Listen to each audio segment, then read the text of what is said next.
Assalamualaikum warahmatullahi wabarakatuh. Perkenalkan, nama saya Deul Haq dengan NIM 2248201051. Di sini saya akan mempresentasikan hasil dari PPT saya, yaitu mata kuliah Teknologi Bahan Alam tentang ekstraksi minyak asiri, vaksinasi dan isolasi, komputasi bahan alam, dan pemurnian.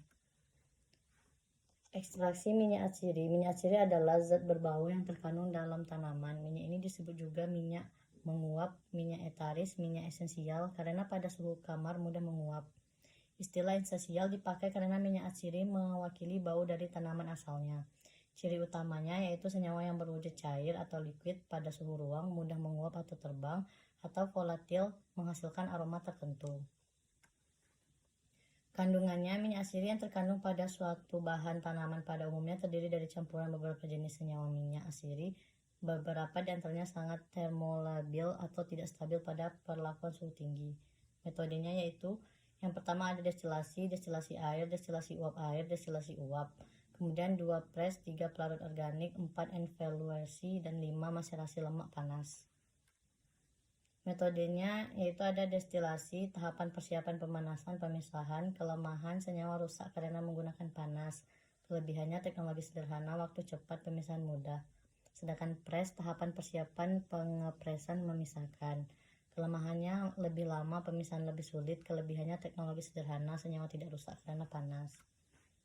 Kemudian ada metode minyak asiri, yaitu ada 3. Yang pertama efleurasi, tahapannya persiapan ekstraksi, pemisahan. Kelemahannya, pemisahan lebih sulit, waktu lama. Kelebihan, teknologi sederhana, senyawa tidak rusak karena panas. Pelarut organik, yaitu tahapan persiapan ekstraksi, pemisahan. Kelemahannya, pemisahan lebih sulit, teknologi mahal. Kemudian kelebihannya, waktu cepat, senyawa tidak mudah rusak karena panas. Kemudian maserasi lemak panas, yaitu tahapannya persiapan ekstraksi, pemisahan.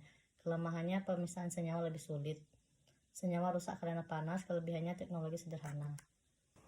Kemudian vaksinasi dan isolasi. Vaksinasi berasal dari kata fraction atau bagian. Secara harfiah dapat diartikan sebagai mekanisme untuk memilah suatu kumpulan menjadi beberapa bagian atau fraction atau part, atau dapat dikatakan sebagai proses pembagian kelompok.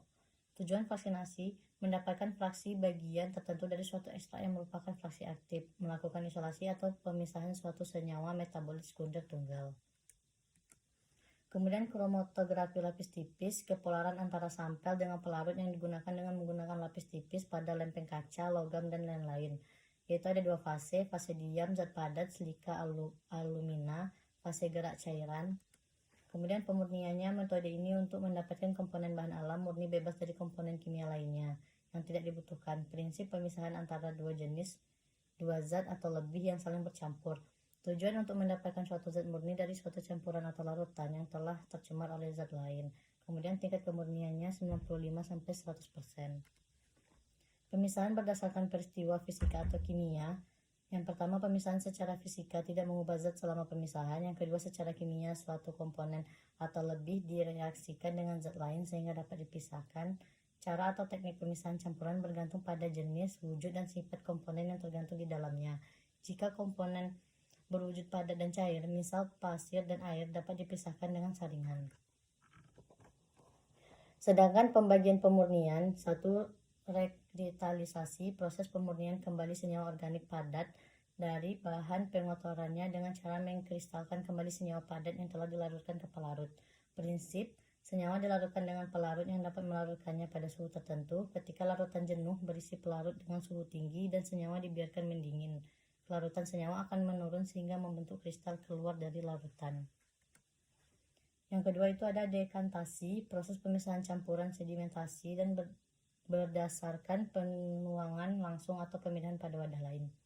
Campuran padatan dan cairan atau 2 cairan yang tidak dapat bercampur dibiarkan memisah akibat gaya gravitasi dalam corong Visa. Prinsip kerjanya didahului proses sedimentasi, yaitu pemisahan campuran berdasarkan gaya gravitasi. Cairan yang lebih bersih dituang dengan hati-hati ke kontainer lain sehingga dapat cairan yang bersih.